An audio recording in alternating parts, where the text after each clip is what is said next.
and they call me and they say that I failed the hearing test and I got to go see a specialist on Lejeune. And so I'm thinking they're just going to make me do the beep test and I'm going to reset my baseline. Everything's going to be fine. And that's not what they did.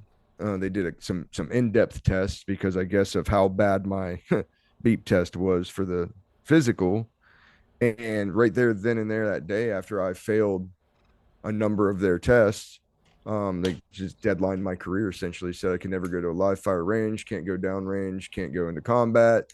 Um, and I didn't even tell my homies. I was embarrassed. Like I was appalled.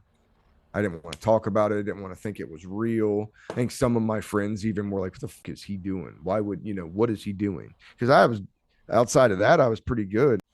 Um, and so that was tough because now I got to look at myself and wonder who I am without being a Marine. And my boys are all still going on. My homies are deploying for the first time of me seeing them leave.